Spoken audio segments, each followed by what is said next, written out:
Have you ever wondered why some people earning six figures still live paycheck to paycheck? Or why your coworker who makes less than you seems to have more money saved? The truth is, making more money does not automatically make you wealthy. In fact, many high earners are just one emergency away from financial disaster. Today, we are going to break down exactly why this happens and what you can do to escape this trap. Let me start with a story. Meet Sarah. She is a marketing manager earning $90,000 a year. That is a great salary by most standards. But at the end of every month, Sarah has barely anything left in her bank account. She has credit card debt, no emergency fund, and she feels stressed about money constantly. How is this possible? The answer lies in something called lifestyle inflation. This is the number one reason people stay broke despite earning good money. Here is how it works. When you get a raise or a promotion, your income goes up. But instead of saving that extra money, you upgrade your lifestyle. You move to a nicer apartment. You buy a more expensive car. You start eating out more often. You subscribe to more streaming services. Before you know it, your expenses have grown to match your income, and you are back where you started. Think about it this way. When you were earning $40,000 a year, you managed to survive. You paid your bills and got by. Then you got a raise to $60,000. Instead of saving that extra $20,000, you found new ways to spend it. Now you are earning $90,000, but you still feel broke because your lifestyle costs $90,000 to maintain.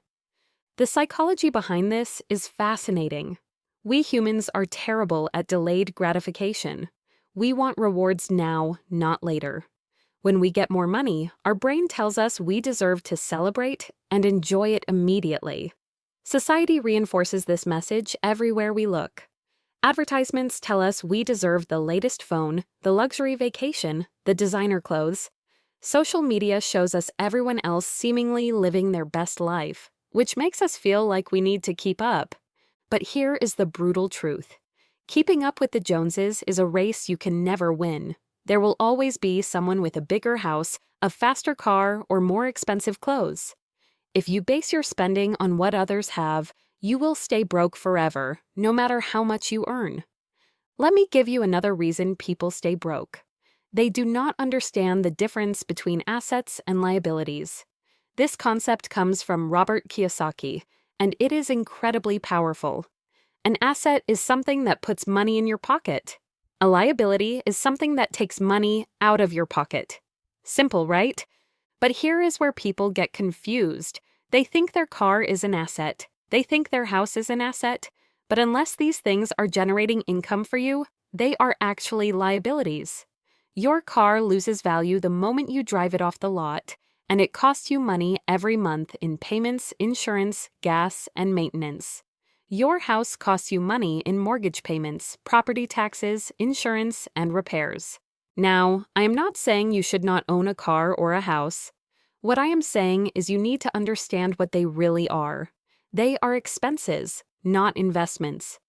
Real assets are things like stocks, bonds, rental properties that generate income, or a business. These are the things that actually build wealth. Most broke people spend all their money on liabilities and never build assets. They finance expensive cars, buy clothes they do not need, and spend money on entertainment and dining out. Meanwhile, wealthy people focus on acquiring assets first. They live below their means and invest the difference. Over time, their assets generate passive income, which gives them true financial freedom. Another huge problem is debt, especially consumer debt. Credit cards are one of the biggest wealth killers out there. The average credit card interest rate is around 20%. Think about that for a second. If you carry a balance of $5,000 on your credit card, you are paying about $1,000 a year just in interest. That is money going straight down the drain, buying you nothing. But it gets worse. When you have debt, you are essentially working for your past self. Every dollar you earn has to go toward paying for things you already bought and probably do not even use anymore. This keeps you trapped in a cycle where you can never get ahead. You are running on a treadmill, working hard but going nowhere. Car loans are another trap. The average new car payment in America is over $700 a month. That is $8,400 a year. Over a 5-year loan, that is $42,000, not including insurance and maintenance. Imagine if you invested that money instead. In 30 years, at a 7% return, that would grow to over $300,000. A single car purchase decision can literally cost you hundreds of thousands in future wealth. Then there is the lack of financial education. Most people never learned about money in school. We are taught algebra and history, but nobody teaches us about compound interest, investing, or budgeting. So we enter adulthood completely unprepared to manage our finances. We make expensive mistakes because we simply do not know any better. Without financial knowledge, people fall for common traps. They think they need to lease a luxury car to look successful. They believe they should buy the biggest house the bank will approve them for. They think credit cards are free money. They avoid investing because they think it is too complicated or too risky. All of these beliefs keep them broke. Another issue is not having clear financial goals. Most people have vague ideas like, I want to be rich, or I want to retire comfortably, but they never define what that actually means or create a plan to get there. Without specific goals, it is impossible to make good financial decisions. You will spend money on whatever feels good in the moment because you have no larger purpose guiding your choices. Wealthy people do the opposite. They set specific targets. They know exactly how much they need to save for retirement. They have clear timelines for paying off debt. They know what their investment goals are. This clarity makes it easy to say no to unnecessary expenses because they have something more important they are working toward. Let me also talk about instant gratification culture. We live in a world where we can get almost anything delivered to our door in 24 hours. We can stream any movie instantly. We can order food with a few taps on our phone. This convenience is amazing, but it has trained our brains to expect immediate satisfaction. This is terrible for building wealth because wealth building requires patience and delayed gratification. Investing money means you will not see the benefits for years or even decades. Paying off debt means sacrificing fun things now for freedom later. Living below your means means saying no to things your friends are buying. These things require discipline and long-term thinking, which goes against everything our modern culture teaches us. The lack of an emergency fund is another critical problem. Most financial experts recommend having 3 to 6 months of expenses saved in an easily accessible account. But studies show that nearly 60% of Americans could not cover a $1,000 emergency without going into debt.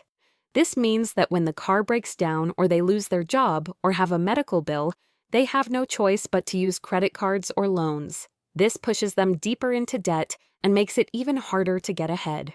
Without an emergency fund, you are always one crisis away from financial disaster. And life will throw emergencies at you. That is guaranteed. If you are not prepared, each emergency will set you back further and keep you stuck in the broke cycle. People also underestimate the power of small expenses. They think that spending $5 on coffee every morning does not matter. But $5 a day is $35 a week, which is $140 a month, which is $1,680 a year. Invested over 30 years at 7% return, that is over $160,000. That morning, coffee habit literally costs you a small fortune in potential wealth. The same logic applies to subscription services, eating out for lunch, impulse purchases, and countless other small expenses. Individually, they seem harmless, but collectively they drain thousands of dollars every year that could be building your wealth instead. So what is the solution? How do you break free from staying broke? First, you need to become aware of lifestyle inflation and actively fight against it. When you get a raise, commit to saving or investing at least half of it before you increase your lifestyle. Better yet, save all of it and pretend the raise never happened. Second, educate yourself about money. Read books, watch videos, take courses. Learn about investing, budgeting, and wealth building. Knowledge is power, and financial knowledge is the foundation of financial freedom. Third, create a budget and track your spending. You cannot fix a problem you do not understand. Track every dollar you spend for at least 1 month. You will be shocked at where your money actually goes. Then create a budget that prioritizes saving and investing before discretionary spending. Fourth, build an emergency fund before anything else. Start with $1,000, then work your way up to 3 to 6 months of expenses. This buffer will protect you from falling back into debt when unexpected expenses arise. Fifth, pay off high-interest debt aggressively. Those credit card balances are killing your financial future. Make it a priority to eliminate them as fast as possible. Finally, start investing early and consistently. Even small amounts add up over time thanks to compound interest. The key is to start now, not later. Breaking free from being broke is not about earning more money. It is about changing your relationship with money and making smarter decisions. Anyone can do this, regardless of their current income. The question is, are you ready to make the change?